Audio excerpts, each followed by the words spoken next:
From Beyond Marketing, it's the 20-Minute Call, a podcast about the dreamers, boundary pushers, rebels, and champions of the skydiving industry.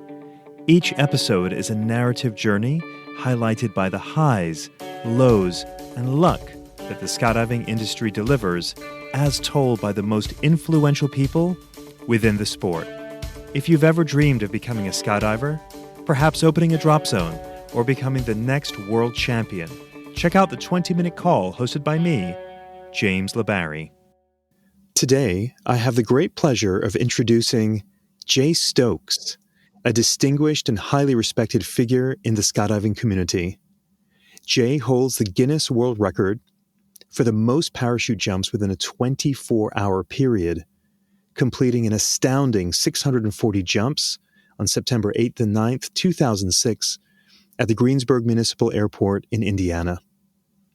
This remarkable feat required meticulous coordination, with Jay averaging a jump every 135 seconds, that's every 2 minutes and 15 seconds, utilizing 3 aircraft, flown by 4 pilots, and supported by a dedicated team of volunteers who packed 23 different parachutes for this record. Beyond the record, Jay has made significant contributions to both military and civilian skydiving. He served 24 years in the U.S. Army, playing a pivotal role in military freefall training. In the civilian sector, Jay has trained over 10,000 coaches, instructors, and examiners, sharing his extensive knowledge and passion for the sport. His leadership extends to the U.S. Parachute Association, where he served on the board of directors from 2007 to 2018, including terms as president and chairman.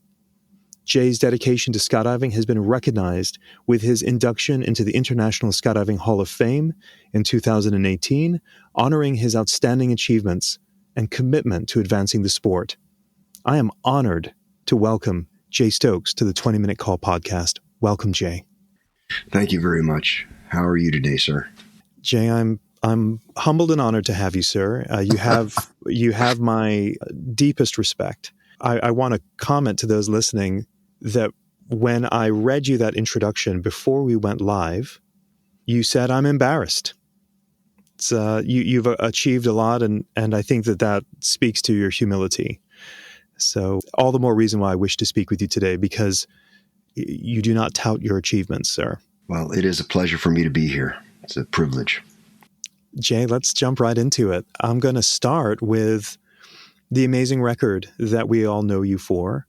Most people recognize you for the world record you set in 2006, but I'd actually like to start with an earlier record in 1995, one of 5 different records, world records that you set. And if I'm not mistaken, the one in 1995 was 331 jumps made. Yes, sir. In 24 hours. The reason why I want to start with this particular jump was, from what I've read and listened to your narrative, this was brutal. I mean, this was as far away from anything glamorous. In 9 hours of that record, you jumped in the rain, and you endured a panic attack at 2:00 in the morning. I think it was on that record. Actually, James, the rain happened in 2003 at Elsinore. So, but you are correct in one respect. At that first record, it was at Rayford, North Carolina, and Gene Paul Thacker, who is like my skydiving daddy, he kind of pushed me into it a little bit. We got together, and ultimately, though, it was all out of 182s. Multiple pilots for that one. We didn't know what we didn't know. We were just trying to get something done. We started later in the day, which was a mistake. But at 2 a.m, I'm just looking outside and wondering, what am I doing here? Why am I doing this? And then under canopy, you start looking around, and there's still 24, 30 people on the ground at 2 a.m. that are making sure that you're able to do what you plan to do. And with the dedication from the team that was out there at that point, it speaks volumes for them, but it also made me take that next step, and that was to, hey, pull up your big boy pants and let's move on. And that's exactly what I did. So I was able to complete that. And again, it was 331, which at that time was a record. The record prior to that was 301. So we did a pretty good thing, and it was we raised some money for a couple of charities. We didn't raise much money, but it was just one of those things. And it was 1995. We were getting ready to move the military freefall school from Fort Bragg out to Yuma, Arizona, in that summer. So we were literally just packing our goods to move in May, and then we moved in July. So a lot of things were going on, a lot of moving parts, but it worked out. And again, without the support crew, it could not have happened. Jay, what was the genesis of you thinking, I'm going to set world records for 24 hours of jumping? Where did this idea first originate from? Well, like I said, Gene Paul Thacker and I, we go back quite a long ways. He really was my skydiving daddy. And he taught me a lot of things about being an examiner and being just a good person in the sport. I had a comment to him one time. I said, how many jumps could you do in a day? And he goes, well, the record is this. Why? When do you want to do it? He didn't even, he didn't miss a beat. He just said, when do you want to do it? And so he had so much confidence in me, and I didn't have that much confidence in me. I was like, well, Gene Paul, you sure we can try to do this? And he goes, sure we can, and he just started moving. He didn't think twice. It was really pretty amazing. Just him moving me along, just with all that confidence that he gave me, we just moved along and got it done. And then once we did it, it was just like, okay, well, now that's done. Take a step back, let's take a breath. And then we moved out to Yuma, Arizona. And honestly, everything was going great. But then Cheryl Stearns broke the record. And I love Cheryl to death. She's such a good person. I love her to death. And she did it for a different reason. She was trying to do the most dead centers. But she actually did 350. I don't remember what her record is. I don't, but it's her record. The fact is, she did break the record.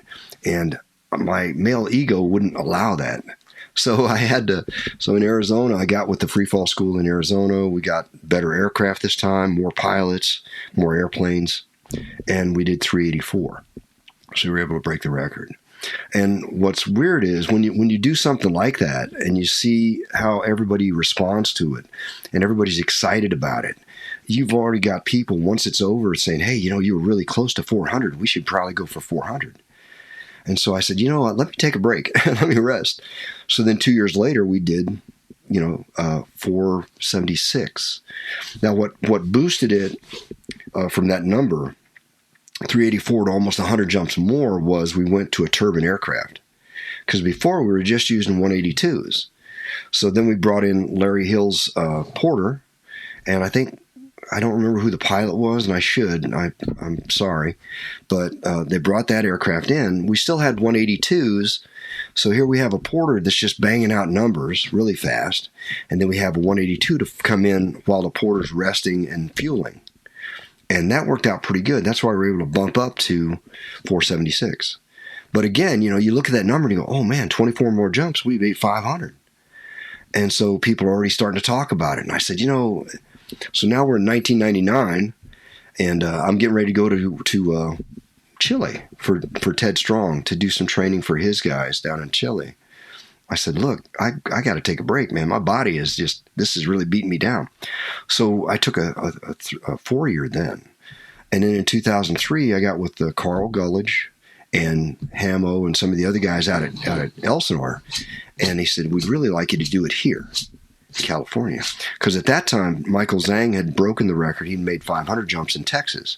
So again, ego gets involved, and so we just started laying it on. The record that was in Elsinore in 2003 was about 9 or 10 hours of rain. It just was really miserable.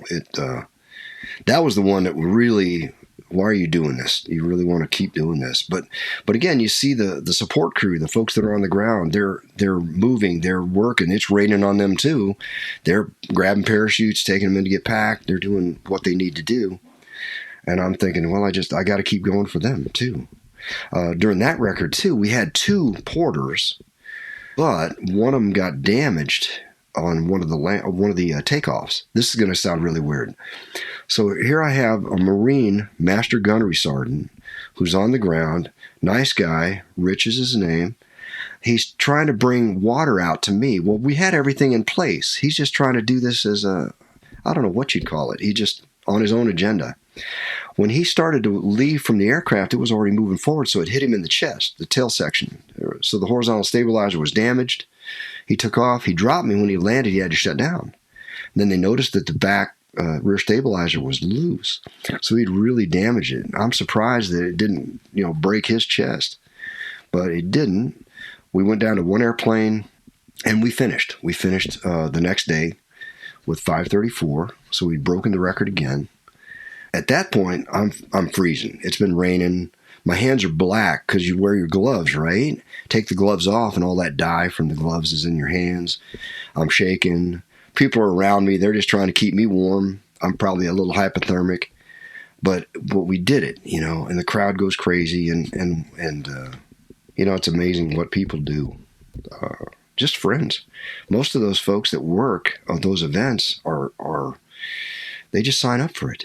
They don't ask for anything in return. They just want to be a part of it. In 2006, that's when Bob Doherty actually talked me into doing one more time, and the weather conditions were perfect. Everything went exactly the way it should. We had aircraft. We had 125 support crew. I mean, it was just like, this is it. This is the best time to do it. And we were able to do 640 jumps in 24 hours. So that one, without a doubt, is the high point. I can't say enough good things about those people. Without the support crew, it would be nothing. Without the cast and crew. And most of those folks were volunteers. Really, the only people we paid for were the pilots and the judges. That's really the only people we paid for. Everybody else was just signed up to do it. And they would come from California, Arizona, East Coast. It's amazing how people come together. A lot of it is just because they know me. I've always thought about how I want to be remembered. And I want to be remembered as the person that paid it forward, the guy that did things for other people without any thought of what's going to come back to me. I don't care about that.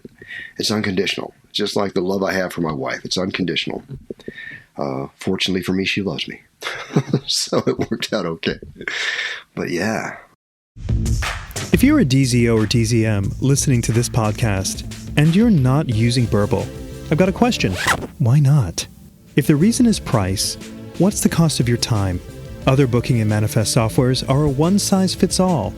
Burble was built from the ground up by a DZO for DZOs to maximize efficiency. Now, isn't that nice? There's no software that compares. Choose Burble. Burble. For the context of our audience listening, your records start in 1995 with 331 jumps, 1997, 384, 1999, 476, 2003, 534, 2006, 640. I mean, it's remarkable. What I'm curious to know, Jay, is when you go and do 331 jumps in that first record in 1995, now I mean, on the backside of it, you know what the realities of it looks like. It sounds like a great idea, but to put your body through that, I have to imagine you have to be very mentally strong to prepare, the day before, let's say, of the 1997 record of 384 going, this is going to be really tough. Can you share with me or give us some insight of how you prepare for this mentally and physically? Okay, sure. Going back to my roots are in the military, in the Army. I was in Special Forces, and we were physically fit. You were going to be going into an area with either in a foreign internal defense mode or in an unconventional warfare mode, and you're going to work with the indigenous personnel. And you want to be physically fit, but you want to be mentally fit too. And so the training regimen that I learned while I was in the military, it just rolled right on over into the civilian world. Exercising more than once a day is kind of normal. And so I would use that to help me to train or prepare physically for what was going to happen. Mentally, there was no real good way to prepare for that first event in 95. Mentally, I didn't know what to expect. But in the other events, I knew what to expect and when to expect it. So I was already, mentally ready to go, and it worked out just fine. But that first one was the toughest, like you said, because you don't know what you don't know. And at 2 o'clock in the morning, you're wondering, what am I doing here? Once you get through that, once you get past that, you're stronger for it. You're better off for it. So the rest of them weren't near as mentally taxing. But I will say this, you need to be in good shape, no doubt about it. Not great shape. Great is great, but good shape is enough. The fact is you've got to be mentally tough. You got to be mentally prepared and just have a will not give up attitude. That's what you got to have. And that's probably why most people don't want to do it. I've had a lot of people approach me about the record. Hey, I'd like to do this. Where do I get started? How do I get the parachutes? How do I do this? And I start laying it all out, and we're talking a laundry list and a half, if you know what I'm saying. I mean, it's page after page of stuff that you got to do, and you've got to knock on doors, and you got to shake hands, and you got to talk to people, and you have to promote yourself, literally. On that first event, Jean Paul Thacker promoted me. And that carried over for the rest of the times. I was always promoted by somebody else, not necessarily by myself. Whereas all I had to do was I had to show up, right? I had to do what I was supposed to do. And I was able to do my job. Jay, what does a training regimen look like for you to be physically active then? And I want to say now, because you are still in phenomenal shape. I'm not doing as good as I used to. It's funny. I'm 68 years old now, but I don't feel 68. I can still get out and do things. I'm still jumping. I'm still doing tandems and AFF and such. I'm still able. And part of that is because, you build on a foundation and you work forward. You just keep chipping away. For me, bicycling is the best means of cardio that I have because it's low impact, and I can cycle as much as I want to. I can do high intensity interval training with bicycling, but I really still like getting in the gym and hitting the weights. I really do. So concentric weight training is good for me. Aerobic capacity with the bicycle. I would like to swim more, but you got to have a swimming pool to do that because I used to be a swimmer in high school. But yeah, I'm still carrying on. I get up in the morning at 4 o'clock. I start off with a walk with the dogs because they got to get out. They got to do their thing. And then as the day progresses, I'm warming up the muscles and the different things to allow me to go ahead and work out in the gym. So yeah, still working. When we did the record stuff, well, for the last one, what I would do is I would get up at 4 o'clock, 4:30, bicycle for about 12 miles. And then I'd go to the gym early because, again, I still had a job to do. I was at the time I was working as a skydiving instructor, so I had to kind of work around that too. So early mornings were the best times for me to train. In later years, I found that it's good if I can hit the aerobic in the morning and then come back in for the weight training later in the day when the muscles are more warmed up. It seems like that's a better philosophy. So if I had to do this all again, I'd probably do the aerobic in the morning, leave that alone, eat a good breakfast, stay active during the day, and then hit the gym at about 3 in the afternoon. That would probably be my best options. I want to come back to your mental toughness. Was that learned as a result of being in the military, or was that natural to you just based on your personality, but strengthened in the military? Well, that's a really good question. I think, we are products of our society, but it's also, people allow themselves to be led. And I can't say it any plainer than that. We have the ability as human beings to shape our own future, our own destiny, how we want to be remembered. When I was a kid, I would watch movies. I would, at the time, you're talking, late 50s, early 60s, and I was the remote, right? I was the guy that would change the channel for my dad. But I was supposed to go to bed at a certain time, and I would sneak back out, and I would watch an old Western or a John Wayne movie or something like that. So the role models that I saw were those guys, those hard, tough men, back then, because that's the way it was. It just was. So then in 1968, I saw the Green Berets with John Wayne, and I fell in love with it. What's funny is I saw that movie at the theater in Paris, California, because I was going to Paris Valley Junior High. So I go in and watch that movie, and I go, that's what I want to do. That's what I want to be. So that ended up shaping my career too. But because I saw what they did on screen, I said, man, that's romantic. That's what I want to do. It ain't as romantic as it is in the movies, but some of the stuff we did was amazing. Just, the things that we were able to do, and the stuff we were able to work with people from other countries and just see what their mindsets are. So everything that I did moving forward, from those movies and action things, and just moving into the military itself, going to Ranger School, toughening you up, going to this particular school, toughening you up, getting through Special Forces training, and then working on an age detachment, working with people from other countries. It all helped to give me the right mindset to do what I needed to do. Take me back, Jay. Are you originally from Paris, California? Surely not. No. My dad was in the Air Force. So I was born in Eglin Air Force Base, Florida. 6 months later, we moved to Japan. I was in Japan for a little over 2 years, almost 3 years. I got to share something with you. When I was in Japan, we had a mama-san that took care of the kids, my sister and I. And the mama-san could not pronounce my real name. My real name is Willard. Okay, Will Smith's real name is Willard, the actor. And he calls himself Will. Well, my babysitter, whatever, Mama-san, couldn't pronounce my name, Willard. Willard. It didn't work. But she could say Jay.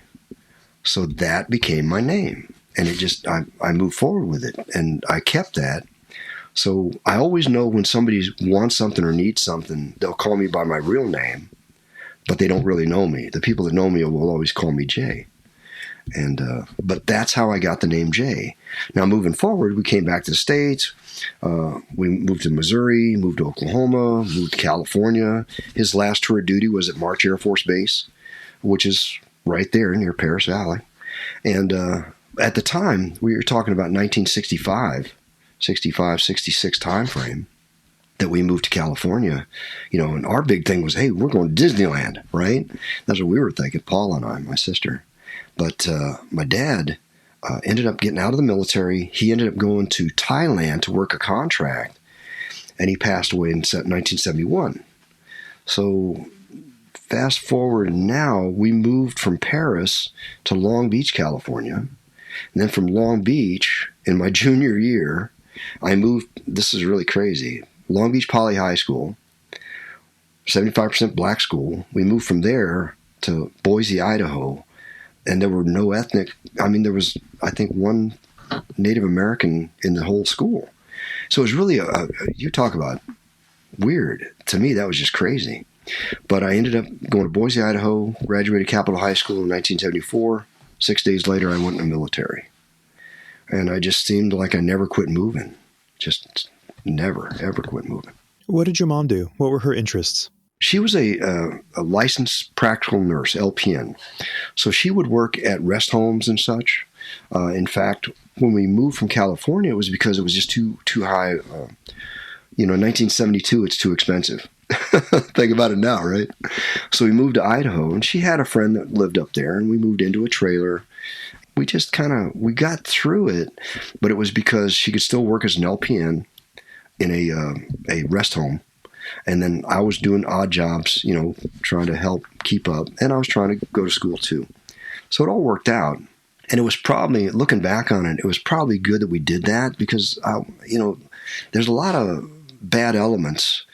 I hate to say it like that, but in Long Beach at the time, there were a lot of bad elements, different gangs and such.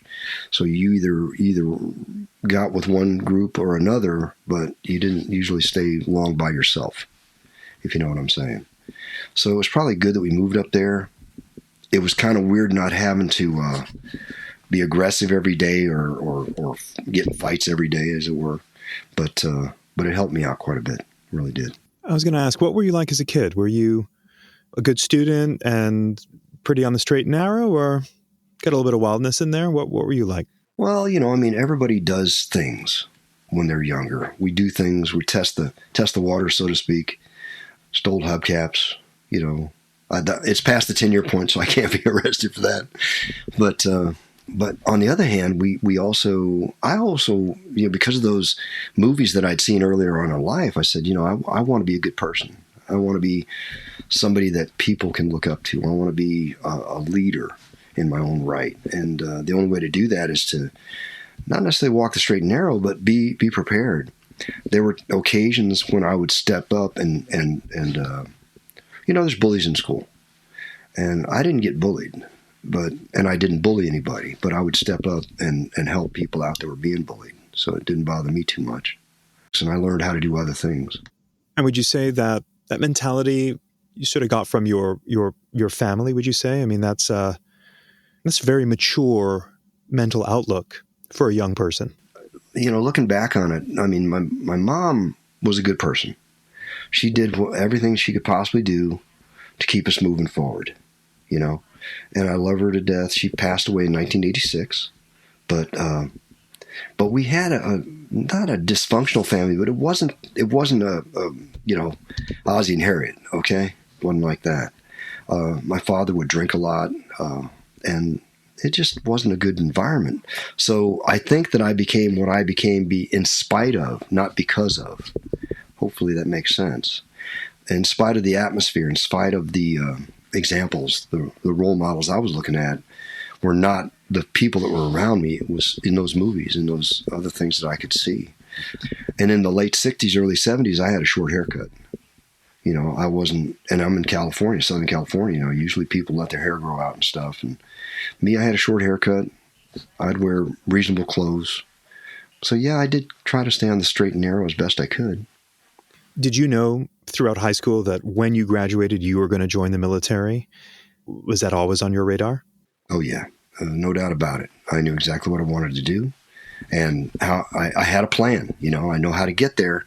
I need to pass these tests. I need to get inducted. I was, at the time, the draft was still going on. And I never had to register for the draft because I went in the Army at 17. I had my mom sign for me. So went in the Army, did my thing in the Army. Did basic training, AIT, and jump school, and then, kept moving forward. Your father was Air Force. You decided Army. Was that because of the movies that you watched that inspired you for the Army, or was there something else? No, it's pretty much that. I mean, plus my dad, I didn't really see. I always wanted to be like in special forces, special operations, I guess. Had I seen a Navy SEAL movie, it probably would have been Navy SEALs. Had I seen some combat controllers or pararescue or something like that, it probably would have been that. So it's just because of the movie that I saw there in 1968, that was the thing that created my path. That changed my mind about where I wanted to go and what I wanted to do.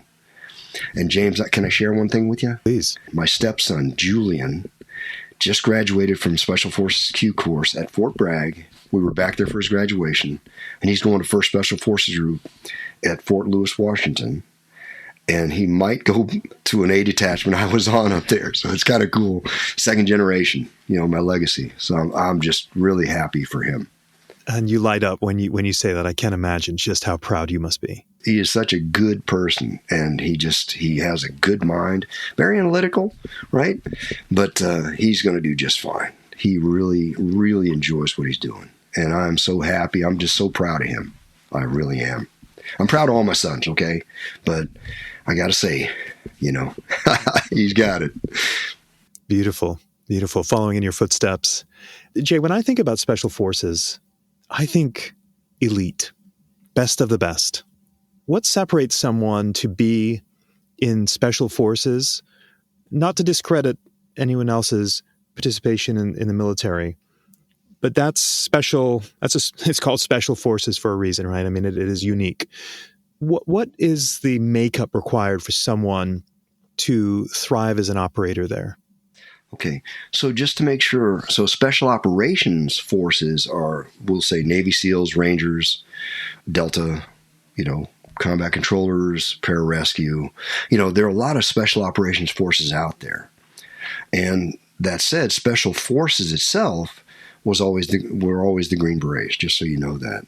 Looking at it from this perspective, SF's primary mission is either foreign internal defense or unconventional warfare. And that said, that means we're teachers. More than anything else, we are teachers. So we would go into either a host nation environment or a denied area environment, and we work with indigenous personnel. And it could be as simple as working with them on range firing, patrolling, small unit tactics, building bridges, building schools. So we're building relationships. Even if you go back to the Vietnam era, that was the heyday of Special Forces, because they were there. They were living with the indigenous personnel. They were fitting in.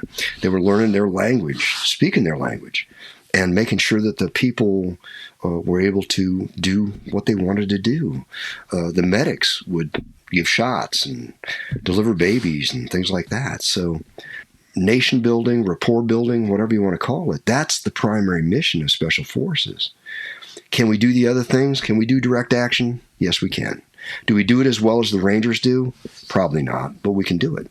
What we did best was teach. We did that the best of anybody, no doubt about it. If you're a fan of the 20-Minute Call, I'd like to invite you to be a member of a budding community with me on Patreon. By becoming a patron of the show, you can join me behind the scenes to discuss options for future guests and gain access to some show swag. It's pretty sweet. Details on how to become a patron can be found in the show notes. Okay, back to the show. I'm curious, Jay, when you're in the position that you've been in, and I should say I recently interviewed Chris Wagner. My question to Chris and my question to you is, you have seen and experienced things that most civilians will never have any concept of. They don't even know what they don't know about what you've done in your world. You've seen the worst of humanity, likely.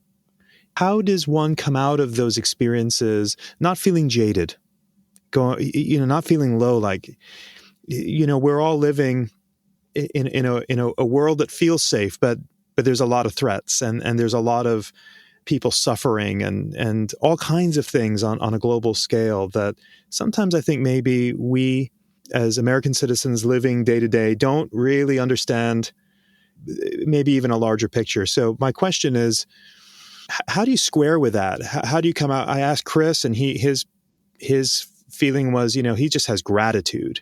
And I feel that from you too, but not everyone feels that way. So you are right about that. What's funny, Chris and I were in 7 Special Forces group together at the same time.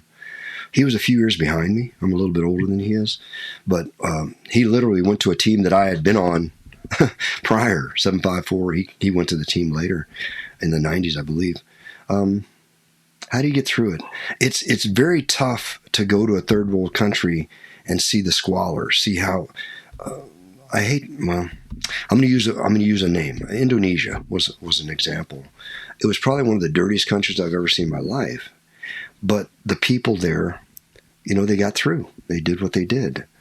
When we would work with the military guys, the soldiers, they didn't have the outlook that they didn't know what they didn't know either. They didn't know there was something better. I mean, they'd seen movies and stuff, but movies are movies. But we would work with them, and they would have good attitudes. And so you look at it from that perspective. But I'm a religious guy, okay? God has a plan. God puts me where he puts me for a reason. So whether it's Indonesia or Malaysia or Thailand or wherever, or Yuma, Arizona, he puts me there for a reason, I met my current wife in 2020, during COVID. And we got married in 2021, and she was diagnosed with breast cancer in April of last year. And I could do the same thing. I could say, well, God, what did you do to me? Why did you do this? He did this because he knew that she needed me and I needed her. He did this because I was there as a caregiver to make sure she got through this. And he made sure that she got through it, and she is cancer-free now. And we are in a good life now. But there was a lot of tough moments, tough times. But you can't let that get you down. You cannot allow that to take away your life, your spirit, your happiness. You will not allow that. I will not allow that. So anytime I look at somebody else, I look at them from the perspective of, you can be happy or sad. Me, I'm going to choose to be happy, if at all possible. Doesn't mean I don't get mad, okay? I get angry. I sometimes I don't understand everything, but at the end of the day, I always take a step back and I prayed for guidance, and that's how I get through. That's how I get through personally. If you mind me going a level deeper with that, Jay, I've known that your faith is very important to you. Was there a moment in your life where you decided that you were going to be more focused on your faith, or that God has had a stronger presence in your life? Well, it's kind of weird. I wasn't the most religious person in my youth. And I think that that's kind of what happens with us as a society. We kind of blow it off. Well, we got plenty of time. But then as you get older, you start thinking, there's more to life than, jumping out of airplanes, right? So you start thinking about what are the repercussions? Well, what's next, basically? I was never baptized until I was 62 years of age. And I got baptized. Part of it was because I met Anna, my wife, and I saw how she was with the church, and I'm in. I'm all in now, right? It's probably more or less because of her. So again, God put her in front of me, put me in front of her, and put us together for that reason, to make sure that I'm not left behind. I know what my future is. So unfortunately, some people don't. I was going to ask you a question about knowing that your wife has been through a battle with cancer, and I'm so happy to hear that she's cancer-free today. I can't even imagine what it must have been like to receive that news. But my question for you then was how you were able to stay grounded through what I imagine was worry and strain. And I think I have my answer, is you found peace in your faith. That's it, exactly. I mean, she had to do chemotherapy, and we started chemotherapy in May. And she did 4 sessions, and then we had to get her in a hospital because the chemo was literally tearing her down. And I get it; it's got to destroy what's there, and then you've got to build it back up. So at the end of 4 weeks, after the very hard chemo sessions, we had her in the hospital for a day, got her out. Then we went back to chemo, and she hadn't fully recovered. So 4 weeks more in, so 8 weeks. In fact, it was July the 5th. I remember this one. She went into the hospital, into the emergency room. And the chemo was hitting her so hard that she had renal failure. Kidneys were shutting down, liver was shutting down. ICU for 3 days. What are you going to do? So you pray. You go there every day. You're with her from 8 o'clock as soon as you can get in there till whenever they kick you out. And you're there with her. You're holding her hand. You're making sure that she's taken care of. You're a caregiver. My hat's off to all the caregivers.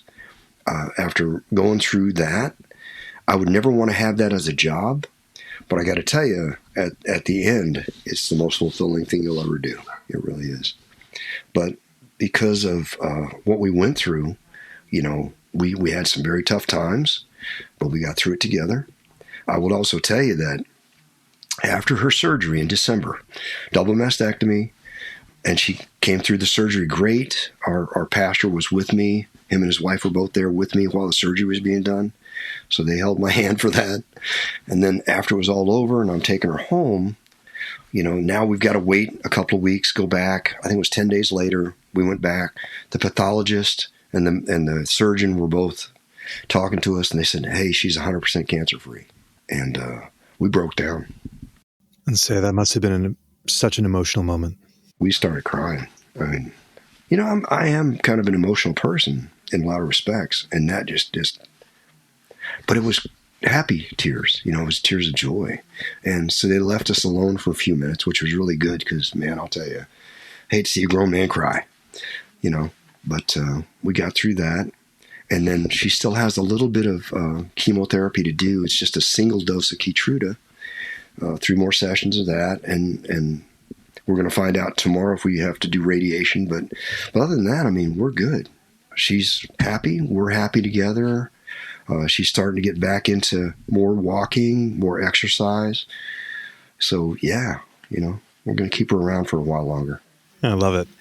Wow, that's so amazing. Jay, I'm going to completely pivot into a completely different direction. And the reason for that is your life, the arc of your life is just so full with so much. I want to hone in you are still actively skydiving, still doing tandems, and I get a sense that you still love skydiving. What does skydiving do for you? What does jumping out of airplanes mean to you? It's kind of weird. You don't stay in the sport for 50 years, and I mean, people get burned out, right? You can see that. The life cycle of a tandem instructor is usually about 7 years because they just get burnt out. They're doing 11, 12, 1,300 tandems a year. But because I was able to change up and do other things like AFF or static line or IED or rigging or flying airplanes as a pilot. So staying, not necessarily doing the same thing over and over and over, right?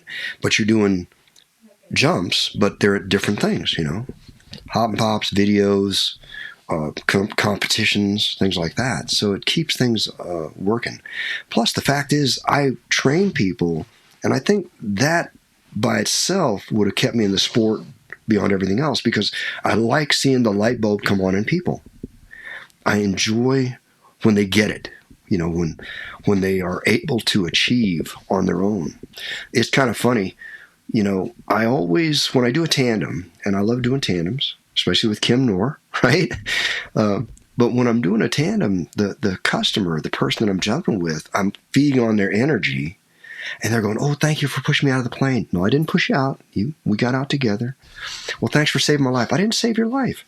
You accomplished something that most people just dream about. You did this, not me. You did this. I'm just along as a guide. That's all.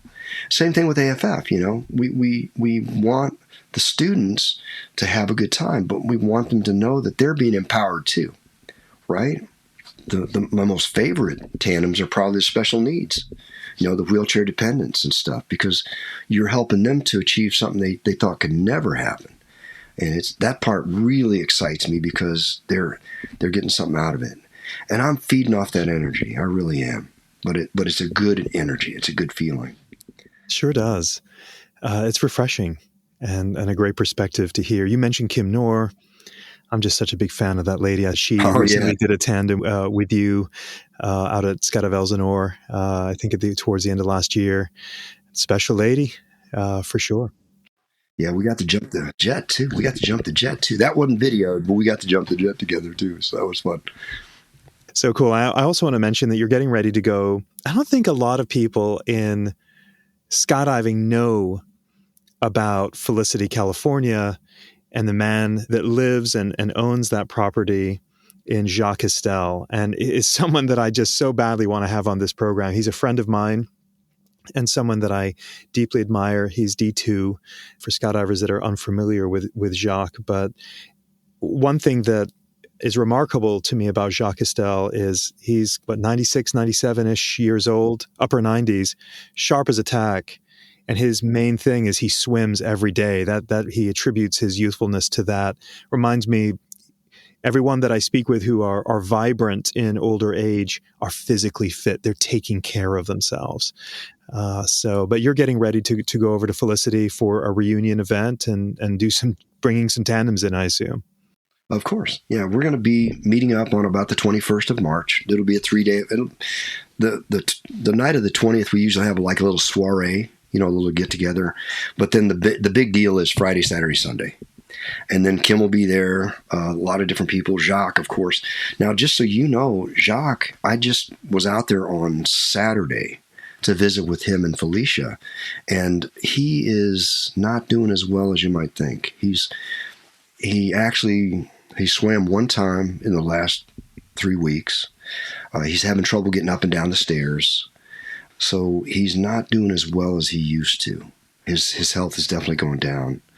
We think this is, and I hate to say this, but this might be the last year for Felicity just for this. We're not sure what's going to happen if Jacques passes. What's going to happen in the future for Felicity as a center of the world, as it were. Felicia's still doing okay, but she has a pacemaker too. So again, I guess it remains to be seen what happens next. I know we're going to have a good time. I'm sure Muriel Sembro and some of the other folks will come in. By the way, when Muriel turns 100, I'm going to do a tandem jump with her. And Kim and I are going to do a tandem jump in Felicity, for sure. And right now she's on track. Of course, she's on track to do her 1,000th jump. And I talked to Sherry Butcher and Chuck Akers. When she does her 1,000th, I want to be there and do that jump with her because, she and I go back a long way. We do. We go back to 2010. She's my buddy. She's my buddy too. Her and I have reserved a shot of Jägermeister together next month. Of course you did. It would be rude for me not to with Kim. If she asks, I always say yes. Of course. Just a closing thought on Jacques. I think every skydiver that enjoys this sport, I think, owes him a debt of gratitude, as he is imprinted in the fabric, the DNA of the sport that we enjoy today. He's a remarkable human being. So I'm sorry to hear that he's not at his best, but boy, what a legacy, what a man. My deepest respect. While we're talking about legends, if you will, that have influenced us, I wanted you to just make a comment about Jean Paul Thacker, because with so many different people that I speak with, Jean Paul always comes up with so many different people. And what I know of Jean Paul, I never met him, was that he had a tough exterior, but just such a soft heart. If if he showed you some favor, you just knew he was such a genuinely good person looking out for others. So if you would just share with us that he's a fellow Hall of Fame member with you. He's influenced so many people, but I never met him. What would I need to know about Jean Paul Thacker? Hard but fair. I guess that would be the first thing I'd tell you. And then if he did take you under his wing, he's the original tough love guy. He's going to do this because it's good for you, and you might not like it, and that's okay. It didn't bother him a bit. He would tell you what he thought. He would tell you how it's going to be, and you could either accept it or not. Cheryl Stearns studied under him for years, and look what it got her. I mean, she's probably the most accomplished. She is the most accomplished athlete, not just woman athlete, but athlete in the sport. And I got to attribute most of that to Jean Paul Thacker. He was such a good influence on her. With me, it wasn't so much the competition side, but as the examiner side, because he was also into teaching, right? Big time. And he was former military. He had been on the STRAC team, which later became the Golden Knights. So he really had an affinity. He liked that I would, at the free fall school, when I was the safety officer, we would go out to Rayford and train, and the Knights would let us use their aircraft so I could work with our instructors, the up-and-coming candidates to become instructors, to get them their AFF instructor ratings or better air skills. So he made sure that happened too. He would always introduce me to the right people. I was always tied in to the right folks, and I got to attribute that to him more than anybody else. Tough but fair. Tough but fair. I've heard that. Yeah. Tell me, Jay, do you remember your first jump? Oh, yeah. Oh, yeah. Tell me Scared about that. to death. Static line.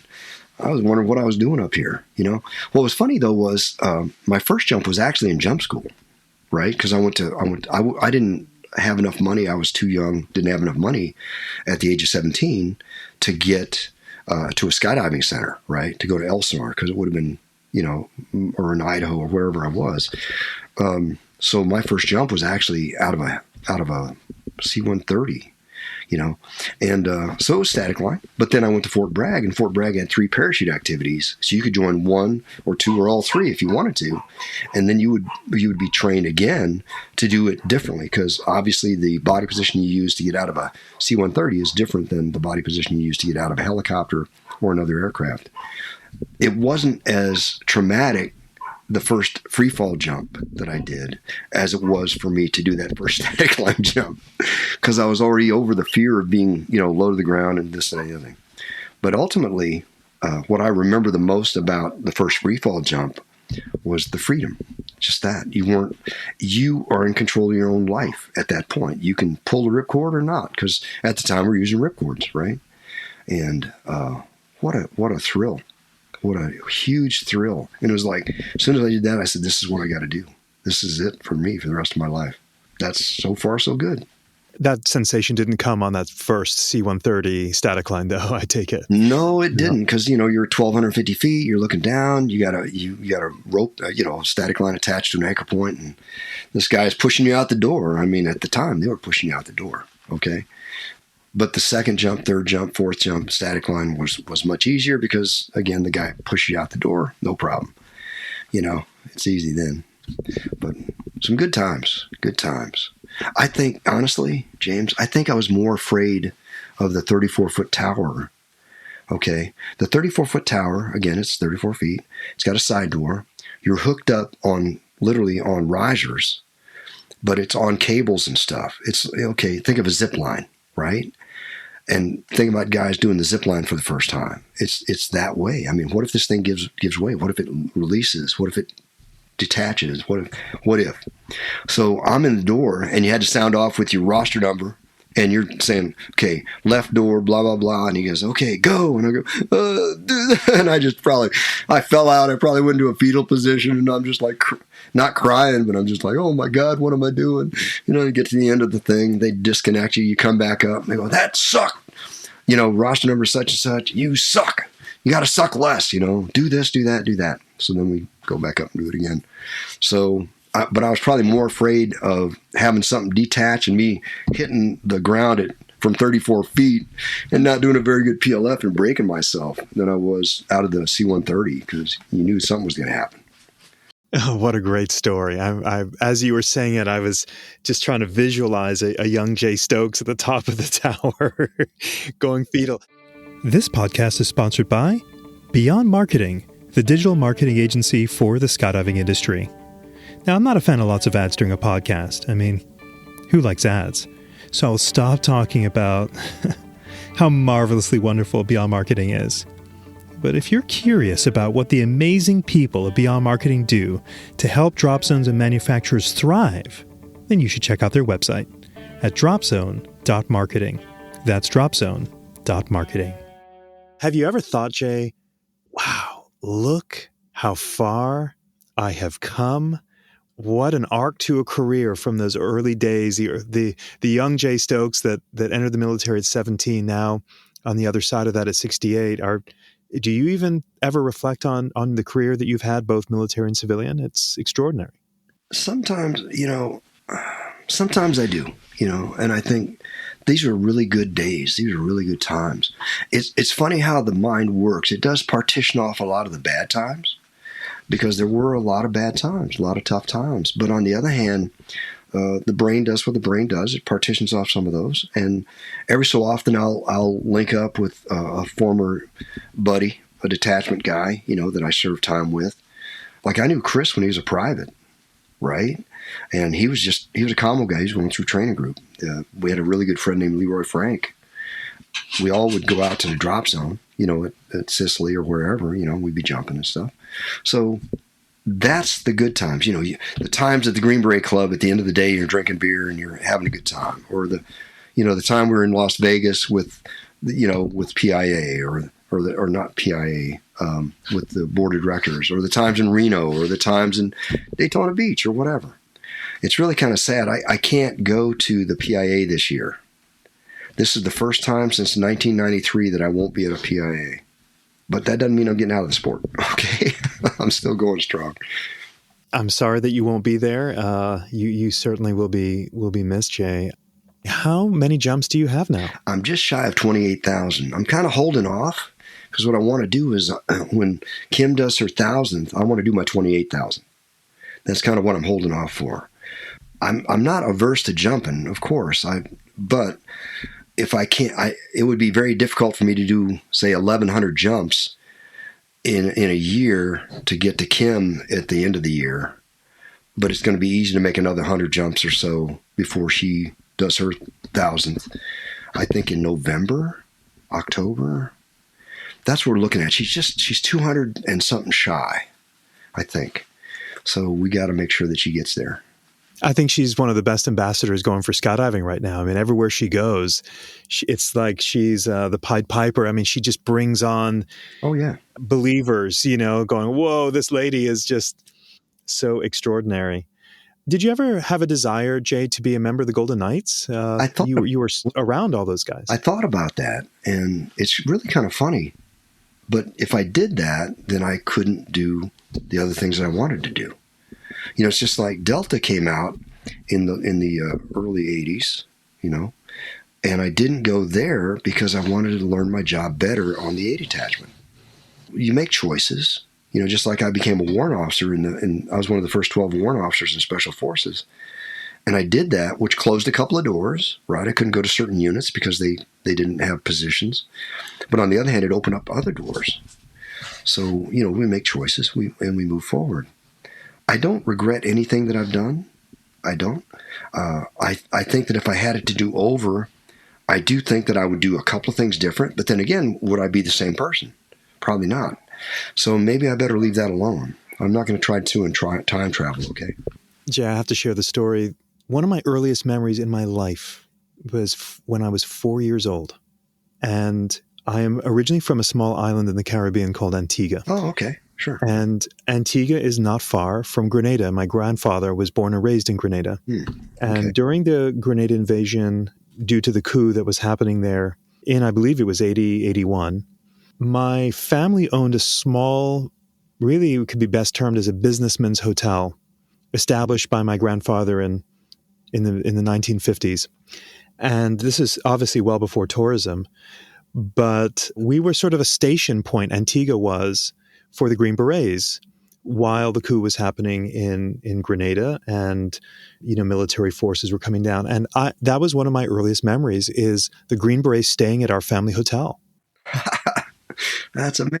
That's cool. It was extraordinary. And one of the fondest memories for my family is my parents ran a 4-star French restaurant at night.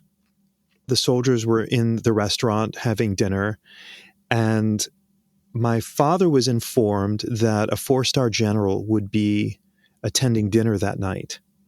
And so what they wished to do is make my father an honorary Green Beret. Oh, that's so cool. Which they did. And they then taught him the ways of a coin check. And with his newly minted challenge coin, my father... That's great. Rather aggressively, as the story is told. I can't imagine that. I'm sure it's a little bit exaggerated, but he did a coin check on the general, and the general did not have his coin on him. Ouch. And it was a great night of revenue at the bar. That is so perfect. That is so perfect. Jay, now that your wife is cancer-free, and I know that I just saw that you just retired from Skydive Elsinore as an instructor recently. What are you setting your eyes on now? What are you focused on? Well, one, I'm going to enjoy the grandkids a little bit more, so I've got a little more spare time. Anna's actually going to go back to work. She has a job that she's going to start working on the 9th or 10th of March with Indian Health Services. She's a nurse educator, so she's going back to work. And I said, well, I guess I'm going to be a kept man. And she started laughing, But I'm not busy looking for work, but I know I have a job coming up. I'm going to Spain in April to run an AFF course for some folks over there. And then I have another group that's going to come in at the latter part of April, first part of May for an AFF course at Elsinore. So I'm still be busy, just not as much as I used to. I'm not going to travel as much as I used to, and be more of a pick and choose kind of thing, which is good because that way I can spend more time with my wife. Beautiful. I notice on your social media, Jay, that you seem to have an affinity for Snoopy and the Peanuts gang. Yeah. I had to ask where this love for Snoopy and the Peanuts gang comes from. Actually, I've always liked Peanuts, the characters and stuff, but my wife is a huge Snoopy fan. She has a watch that shows Snoopy on his doghouse every day. She's got, Snoopy socks and Snoopy slippers and Snoopy shirts, and she just loves Snoopy. So what did I get her for Valentine's Day? I got her a Snoopy and Woodstock stuffed animal, so she's loving it. But I always show her that. I say, hey, look, I'm supporting here. I'm supporting. So she cracks up. But it's more because of her than anything else that I'm on the Snoopy side or on the Peanut side, I guess. You're a real softy, Jay Stokes. For a man with your pedigree in the military, it is quite refreshing to see you sort of your social almost every day begins with "Good morning, everybody," and there's Snoopy on there. It's lovely to see that. Well, I'm a romantic guy. Indeed, you are. My wife loves me. I'm a romantic guy.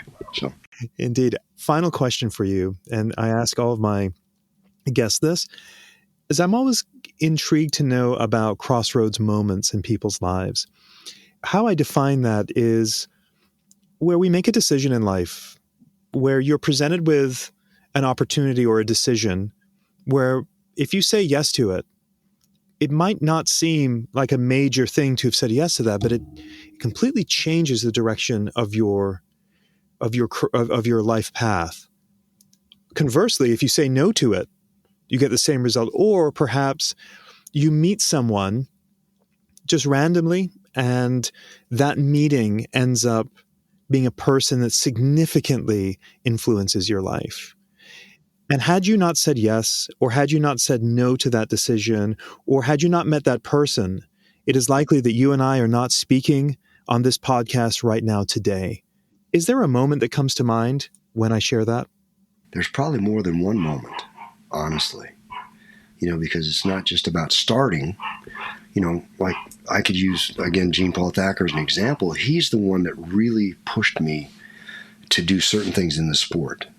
So he's the guy that really did probably more to influence me in the direction I wanted to go in the sport.